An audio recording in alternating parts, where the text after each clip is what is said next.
বাংলাদেশের রাজনীতিতে নাটকীয়তার শেষ নেই। গত 2 বছরে দেশটি এমন এক রাজনৈতিক অস্থিরতার মধ্যে দিয়ে গিয়েছে যার অভিঘাত এখনো পুরোপুরি কাটেনি। 2024 সালের গণ অভ্যুত্থান, ক্ষমতার পরিবর্তন, অন্তর্বর্তী সরকারের শাসন, আন্তর্জাতিক অপরাধ ট্রাইব্যুনালের রায়, আওয়ামী লীগের ওপর নিষেধাজ্ঞা এবং পরে বিএনপি সরকারের ক্ষমতায় আসা, সব মিলিয়ে বাংলাদেশের রাজনৈতিক মানচিত্র আমূল বদলে গিয়েছে। এই পরিস্থিতির মধ্যেই বাংলাদেশের ক্ষমতাচ্যুত প্রধানমন্ত্রী শেখ হাসিনা এমন এক ঘোষণা করেছেন, মৃত্যুকে ভয় পাই না, এবছরই দেশে ফিরব, যা নতুন করে রাজনৈতিক আলোচনার কেন্দ্রবিন্দুতে উঠে এসেছে। এক সর্বভারতীয় সংবাদ মাধ্যমকে দেওয়া সাক্ষাৎকারে শেখ হাসিনা স্পষ্ট ভাষায় জানিয়েছেন 2026 সালের মধ্যেই তিনি বাংলাদেশে ফিরবেন।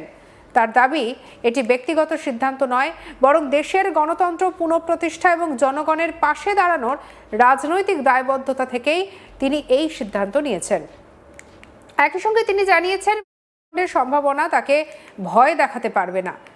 শেখ হাসিনার কথায়, দেশে ফিরলেই যদি কার্যকর করার চেষ্টা হয় তবুও আমি ফিরব, কারণ আমি ব্যক্তিগত নিরাপত্তার কথা ভাবছি না, আমি দেশের মানুষের জন্য রাজনীতি করি। এই মন্তব্য শুধু আবেগঘন রাজনৈতিক বার্তাই নয়, বরং বাংলাদেশের বর্তমান রাজনৈতিক পরিস্থিতিতে এক গুরুত্বপূর্ণ কৌশলগত বার্তা বলেও মনে করছেন বিশ্লেষকদের একাংশ। বর্তমানে শেখ হাসিনার বিরুদ্ধে আন্তর্জাতিক ট্রাইব্যুনালে দিবাগত রায় বহাল রয়েছে। তার দাবি, এই রায় সম্পূর্ণভাবে বেআইনি এবং রাজনৈতিক উদ্দেশ্য প্রণোদিত। সাক্ষাৎকারে তিনি বলেন, যে সরকার জনগণের ভোটে নির্বাচিত নয়, সংসদের কাছে দায়বদ্ধ নয়, সেই সরকারের গঠিত বিচার ব্যবস্থা আমাকে দিয়েছে। এই রায় কোনো নৈতিক বা সাংবিধানিক ভিত্তি নেই। হাসিনার অভিযোগ, তাকে ব্যক্তিগতভাবে শাস্তি দেওয়াই একমাত্র উদ্দেশ্য ছিল না, বরং আওয়ামী লীগকে নেতৃত্বহীন করে বাংলাদেশের রাজনীতি থেকে সরিয়ে দেওয়ার বৃহত্তর পরিকল্পনার অংশ হিসেবেই এই পদক্ষেপ নেওয়া হয়েছিল। সাক্ষাৎকারে বারবার উঠে এসেছে 1975 সালের 15ই আগস্টের কথা। শেখ হাসিনা মনে করিয়ে দেন, সেদিন তার গোটা পরিবারকে করা হয়েছিল। তিনি এবং শেখ রেহানা বিদেশে থাকায় প্রাণে বেঁচে যান। শেখ হাসিনার বক্তব্য, আমি 1975 সালে মৃত্যুর মুখ থেকে ফিরে এসেছি, এরপরও বহুবার আমাকে মারার চেষ্টা করা হয়েছে, তাই মৃত্যুকে আমি ভয় পাই না। এই বক্তব্যের মাধ্যমে তিনি নিজের রাজনৈতিক লড়াইকে দীর্ঘ ইতিহাসের সঙ্গে যুক্ত করার চেষ্টা করেছেন বলেই রাজনৈতিক মহলের ধারণা। 2024 সালে সংরক্ষণ বিরোধী আন্দোলন দ্রুত সরকার বিরোধী গণঅভ্যুত্থানের রূপ নেয়। কয়েক সপ্তাহ ধরে চলা উত্তাল পরিস্থিতির পর শেখ হাসিনার সরকার ক্ষমতা হারায়। পরিস্থিতি ক্রমশ জটিল হয়ে ওঠায় শেখ হাসিনা বঙ্গভবন ত্যাগ করে বিমানযোগে ভারতে চলে আসে। এরপর থেকেই তিনি ভারতের মাটিতে অবস্থান করছেন। তার অনুপস্থিতিতে বাংলাদেশের রাজনৈতিক ক্ষমতার কেন্দ্র বদলে যায় এবং পরবর্তী সময়ে অন্তর্বর্তী সরকার দায়িত্ব গ্রহণ করে। নোবেলজয়ী মোহাম্মদ ইউনূসের নেতৃত্বাধীন অন্তর্বর্তী সরকার দায়িত্ব নেওয়ার পর শেখ হাসিনার বিরুদ্ধে একাধিক মামলা দায়ের হয়।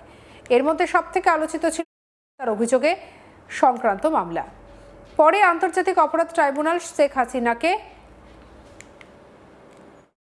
সাজা ঘোষণা করে। একই মামলায় তৎকালীন সরকারের একাধিক মন্ত্রী এবং নেতার বিরুদ্ধে একই ধরনের রায় দেওয়া হয়। এই রায় ঘোষণার পর থেকে বাংলাদেশের রাজনীতিতে আরও মেরুকৃত হয়েছে। একদিকে বিরোধীরা এটিকে ন্যায় বিচারের অংশ বলে দাবি করে, অন্যদিকে আওয়ামী লীগ একে রাজনৈতিক প্রতিহিংসা হিসেবে তুলে ধরে। অন্তর্বর্তী সরকারের আরেকটি বড় সিদ্ধান্ত ছিল আওয়ামী লীগকে নির্বাচনে অংশগ্রহণ থেকে বিরত রাখা। ফলে 2026 সালের সাধারণ নির্বাচনে দলের কোনো প্রার্থী ভোটে লড়তে পারেনি। এটি বাংলাদেশের রাজনৈতিক ইতিহাসে অন্যতম গুরুত্বপূর্ণ ঘটনা হিসেবেই বিবেচিত হচ্ছে, কারণ স্বাধীনতার পর থেকেই দেশের অন্যতম প্রধান রাজনৈতিক শক্তি কার্যত নির্বাচনী রাজনীতি থেকে বাইরে চলে যায়। তবে দেশের বাইরে, বিশেষ করে ভারত, ইউরোপ, উত্তর আমেরিকা এবং মধ্যপ্রাচ্যে আওয়ামী লীগের সমর্থন সংগঠনগুলি রাজনৈতিকভাবে সক্রিয় রয়েছে। ভারতে অবস্থান করেও শেখ হাসিনা দলীয় কর্মীদের সঙ্গে নিয়মিত যোগাযোগ বজায় রেখেছেন। দিল্লিতে অনুষ্ঠিত বিভিন্ন ভার্চুয়াল সভা এবং বৈঠকে তিনি আওয়ামী লীগের নেতাকর্মীদের উদ্দেশ্যে বক্তব্য দিয়েছেন। বারবার তিনি দলকে ঐক্যবদ্ধ থাকার আহ্বান জানিয়েছেন।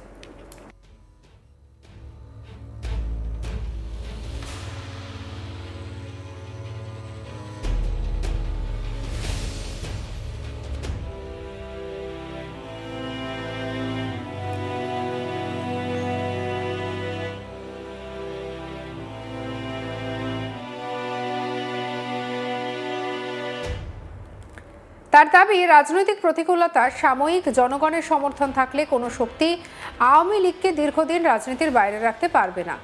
পরবর্তী নির্বাচনের পর বাংলাদেশের বিএনপি সরকার ক্ষমতায় আসে।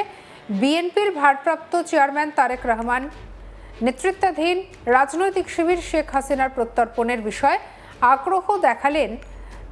এখনো পর্যন্ত ভারতের কাছে আনুষ্ঠানিক প্রত্যর্পণের আবেদন জানানো হয়নি। এই বিষয়টিও দুই দেশের কূটনৈতিক সম্পর্কের ক্ষেত্রে অত্যন্ত সংবেদনশীল ইস্যু। কারণ শেখ হাসিনা বর্তমানে ভারতে অবস্থান করলেও তার আইনি অবস্থান, প্রত্যর্পণ চুক্তির বিষয় এবং রাজনৈতিক পরিস্থিতি সব মিলিয়ে বিষয়টি অত্যন্ত জটিল।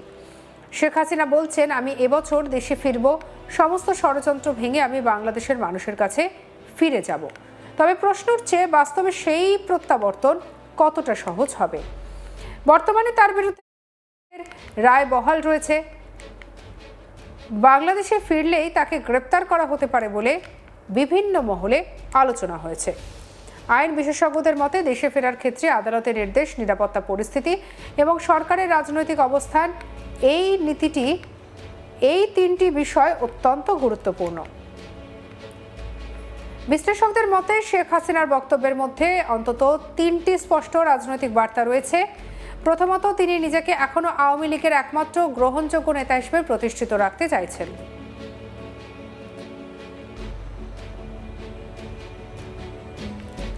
দ্বিতীয়ত, দলীয় কর্মীদের মনোবল ধরে রাখার চেষ্টা করছেন। তৃতীয়ত, আন্তর্জাতিক মহলের কাছে তিনি বোঝাতে চাইছেন যে তার বিরুদ্ধে হওয়া বিচার প্রক্রিয়া রাজনৈতিক উদ্দেশ্য প্রণোদিত।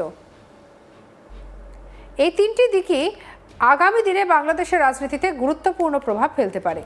শেখ হাসিনা অবশ্য এই ধারণা পুরোপুরি উড়িয়ে দিয়েছেন। তার কথায়, আওয়ামী লীগ কোনো কাগজে কলমে তৈরি সংগঠন নয়, একটি জনগণের দল। যত বাধাই এসেছে, প্রতিবার আরও শক্তিশালী হয়ে ফিরে এসেছে। বাংলাদেশের রাজনৈতিক ইতিহাসও দেখিয়েছে, দীর্ঘ সময় ক্ষমতার বাইরে থাকলেও আওয়ামী লীগ একাধিকবার পুনরায় ঘুরে দাঁড়িয়েছে। তবে বর্তমান পরিস্থিতি অতীতের তুলনায় অনেক বেশি জটিল বলেই মনে করছেন পর্যবেক্ষকরা। শেখ হাসিনার অবস্থান বর্তমানে ভারতের মাটিতে হওয়া নয়াদিল্লির ভূমিকাও যথেষ্ট গুরুত্বপূর্ণ হয়ে উঠেছে।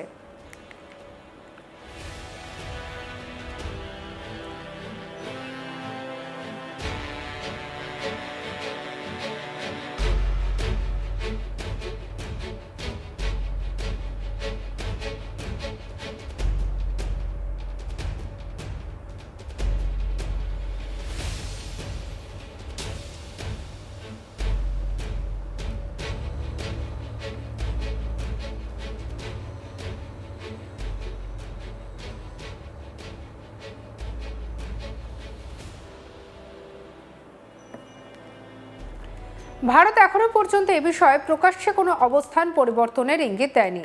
দুই দেশের কূটনৈতিক সম্পর্ক, নিরাপত্তা, সহযোগিতা এবং আঞ্চলিক রাজনৈতিক ভারসাম্য সব দিক বিবেচনায় ভারত অত্যন্ত সতর্ক অবস্থান নিয়েছে বলেই মনে করা হচ্ছে। বাংলাদেশের রাজনীতিতে এখন সবথেকে বড় প্রশ্ন, শেখ হাসিনা আদৌ দেশে ফিরতে পারবেন কিনা। যদি তিনি ফেরেন, তাহলে তার বিরুদ্ধে থাকা মামলাগুলির কি হবে? রায় কার্যকর করার পথে কি সরকার এগোবে, নাকি আইনি প্রক্রিয়ায় নতুন মোড় আসবে? আওয়ামী লীগ কি আবার সংগঠিত হয়ে রাজনৈতিক ময়দান সক্রিয় হতে পারবে? এই প্রশ্নগুলির উত্তর এখনো স্পষ্ট নয়। তবে একটি বিষয় পরিষ্কার, শেখ হাসিনার এই ঘোষণা বাংলাদেশের রাজনৈতিক আলোচনায় নতুন মাত্রা যোগ করেছে। বাংলাদেশের সাম্প্রতিক রাজনৈতিক ইতিহাসে শেখ হাসিনা দেশে ফেরার ঘোষণা নিঃসন্দেহে তাৎপর্যপূর্ণ।